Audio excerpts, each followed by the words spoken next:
तो मोची ने कहा कि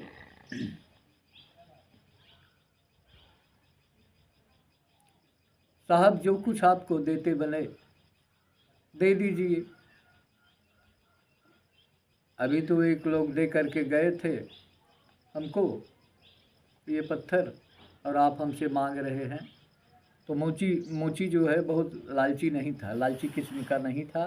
वो जो कुछ वो कमाता था दिन भर में, उसी से उसके परिवार की जीविका चलती रहती थी।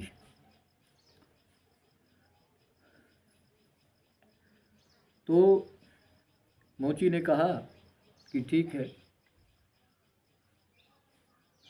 आप ले जाइए।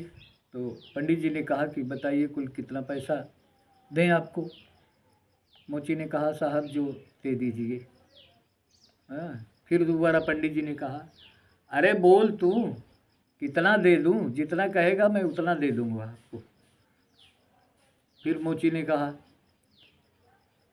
साहब जो कुछ देना हो दे दीजिए, हम मांगते नहीं, किसी से वो नहीं करते, इतना हमको चाहिए। मोची बहुत संतोषी किस्म का था, जो उसे मिलता था उसी में संतोष करता था वो। हाँ, तो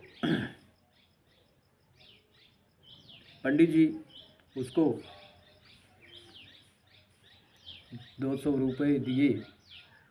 दे करके ठाकुर जी की मूर्ति उठा करके झोले में ली, और रास्ते भर उस मोची को गाली देते हुए अपने घर को पहुँचे।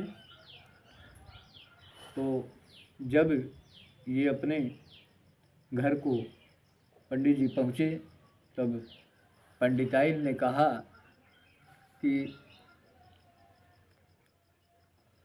ऐसे औरतों का स्वभाव होता है ना, कहीं से जब पति आ जाए तो उसकी तलाशी वलाशी लेती है ना, क्या है झोले के अंदर भाई। तब जब झोले में हाथ डाला पंडिताइन ने, तो ये ठाकुर जी की मूर्ति आई उनके हाथ में। तो बोली, पंडिताइन ने पंडित से कहा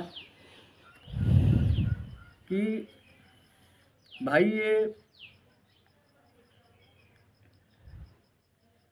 झोले के अंदर ये ठाकुर जी की मूर्ति कहाँ है, लेकर टहल रहे हो। अरे ठाकुर जी की मूर्ति तो घर में भी पड़ी हुई, पूजा वाले घर में, ये दूसरे वाले ठाकुर जी को आप ले आए हैं। अरे एक ठाकुर जी तो है ये हैं, क्या ज़रूरत थी। तो पंडित जी ने उस मोची के बारे में बताने लगे पंडिताइन से कि ऐसा ऐसा था, ऐसे ऐसे मैंने पैसा वैसा दे करके ले आया उसके यहाँ से। पंडिताइन के सामने भी उसको गाली दे रहे थे मोची को। अब पंडित जी